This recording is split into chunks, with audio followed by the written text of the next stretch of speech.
Our playoff preview is presented by NerdWallet, looking at the Sunday games in the divisional round.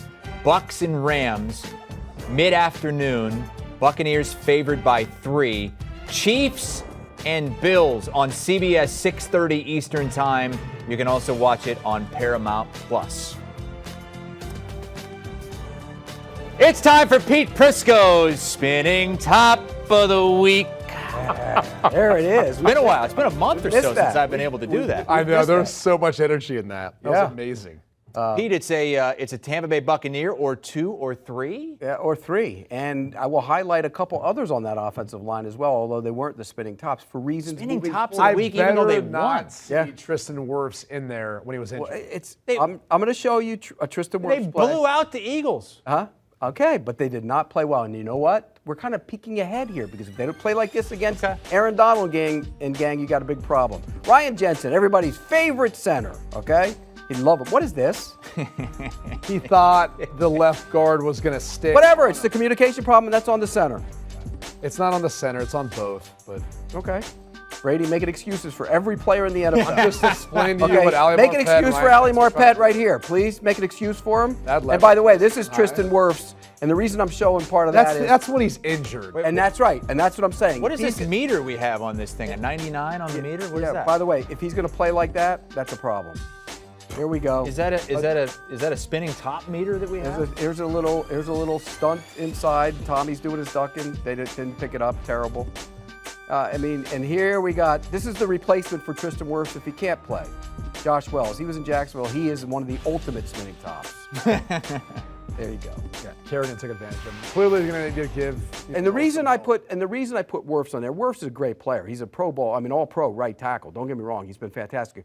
But I put that play in there. It wasn't real just him. It was on Marpet on that play as well. But the reason I put that play there is if he plays this week and he's hurt, is that going to be a problem against Floyd and Miller? Yeah, it's going to be a problem. So, and that's why you could see he couldn't set, right? Brady he couldn't put his foot No, in the ground. honestly, it was dangerous that he was able to convince them to let him go back out on the field, not only for him, but also for Tom Brady. You're putting your quarterback in a bad spot. And I know you're, as a tackler, you want to be tough. They play through a lot all the time. You give him all the credit in the world. And he's obviously one of those tough guys that you look for, especially when you're trying to draft or sign your team. The reality is, he should have not been out there. I don't know, the extent of the injury or what's wrong, but especially if it could make it worse. Because it looked like he was, majorly limping and not even put any weight on it. So I don't expect him to play. I think that's going to be one of the issues. If Wells is playing, that's a problem for the Bucs. And here's the other thing. That's a good offensive line. That's why they were the spinning tops of the week. They didn't play that well. They really didn't. They're better than what they played in that game. And spinning it forward to the game against the Rams, who have a great defensive front. The Bucs are 3-point favorites in this game. The Rams won the only regular season meeting. Well, and it all starts with the conversation we're having right now. Is Tristan Wirfs playing or not? He's one of their best offensive linemen. If you look at the scheme of what Raheem Morris likes to do with that front, and it's really to take the ability or take away the opportunity to put 2 guys on Aaron Donald. So they're going to get a 5-man front, and they're going to get to it in a variety of ways. It's going to be either with their defensive line, covering up the center and both guards, and then walking up, an end or backer, or they're going to take a backer and walk them up over the center, and you'll be in your typical 4-down front. So no matter how they go about getting to it, they're going to find ways of getting one-on-ones, so you can't double Donald, you can't double Von Miller, you can't, double Leonard Floyd. All those guys are going to have those one-on-one opportunities, and that's a problem. If we've seen where Tom Brady's faltered in the playoffs, it's getting pressure, getting hits on him, and that's the reality of the last time these two teams played. They got a lot of pressure on Tom Brady. He was sacked, I believe, 3 times, and that's what you're expecting if Tristan Wirfs can't go. Who are you going to call? Ghostbusters. Because when Tom Brady starts seeing ghosts, you got problems. And we've seen it before in his career. He's the greatest of all time. He really is. He's the best quarterback who's ever played. Some people will say he's the best football player ever played. But Brady made a good point. When he starts seeing those ghosts, and I'm talking about bodies coming around him, he starts doing his ducking. You saw a little bit of it on that highlight. Then you have issues. So I'm with you, Brady. If they can't protect on this defensive line, that's going to be a problem all game long. And it's not just Donald.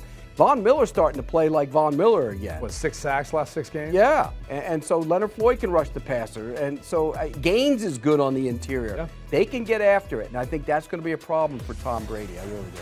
The other problem that they're going to have is they don't have Chris Godwin. And if you go back to the last time these two teams matched up, you saw Jalen Ramsey obviously in man coverage will match up at time to time. Now that's just Mike Evans the entire game. I mean, he's going to try to eliminate Mike Evans from being that target to go to. There's no AP anymore. There's obviously no Godwin. Will they though? Because they don't use him like that. They use him in the situationally they will, and that's the difference between winning and losing games. Third down, staying on the field, red zone, being able to convert, and that's where it's going to be different. It's going to be harder for them to score than it was the first time around. Even then, again, they struggled in this matchup. So the way I'm looking at it is, I think they've got to figure out a way of running the football. Take the attack to Aaron Donald. Take the attack to the Rams. And if they can't run the football, that's when they're going to be in a world of hurt, because I don't think the secondary for the Bucs is going to be able to hang with the passing attack the way they're operating right now. Matt Stafford's got a lot of momentum, a lot of confidence the way they're playing. I've always said the Rams are a little defense, and you can run on them. You can push them around. So I'm with you. Run the ball at them. Go right at them, because if you're not going at them, then you got problems, because they're fast, they're athletic, can run to the football, and then they start teeing off on you. So I'm with you 100%. The Bucs need to run the football. The ball got out quick last week, so the Bucs clearly were concerned about what was going on up front. I think that's going to be a strategy again, and I'm with you on the other side. This is another game, if you block them, you beat them, right? Because they're having issues in the back end. And the Bucs haven't been great rushing the passer this year either. Last week, you weren't here, but the Rams were the spinning tops of the week on the interior. They bounced back and actually played pretty good last week. So give kudos to them. They must have been paying attention. I called them out, and they listened. They're going to bulletin board material. They're going to be challenged this week, though. They are, particularly on the interior with those two guys, with Vea and Sue on the Pete, you're taking the Rams plus the 3. Are you taking them to win the game? Yes. I think the Rams win the outright. Game. Rams win the game outright. It's funny. The Rams right now, the way they've played to finish the season, even though they lost Week 18, they have that feeling of what the Bucs were last year. That talented team who got hot at the end and rolled it all in the roll, basically, besides one game, but for the Bucs, they were on the road. But for this case, it'd be the Rams on the road from here on out. They kind of remind me of that Bucs team last year, though, and the feeling of it. I'm on the other side, though. I'm gonna lay the 3 points here with the Bucs. It's Tom Brady, and I have a hard time ever. It's hard to pick against them. Brady. It's hard to pick against them. Despite some of the issues they're dealing with offensively, everything else. I'm not betting against Brady. Best 5 players in the game.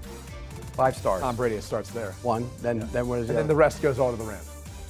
Cup, Donald, Cup, Ramsey, Donald, et cetera. I mean, it's all the Rams after. Yeah. So I mean that's an advantage, big advantage. But it is in Tampa, home field advantage for the Bucs, which they didn't need last postseason. Pete likes the Rams to win outright. Brady likes the Buccaneers to cover the 3 points at home. Do you want a sports network that delivers everything that matters about the game? The highlights, the picks, the instant analysis, no yelling, no fake debates, no politics. Hit the subscribe button and never miss a moment.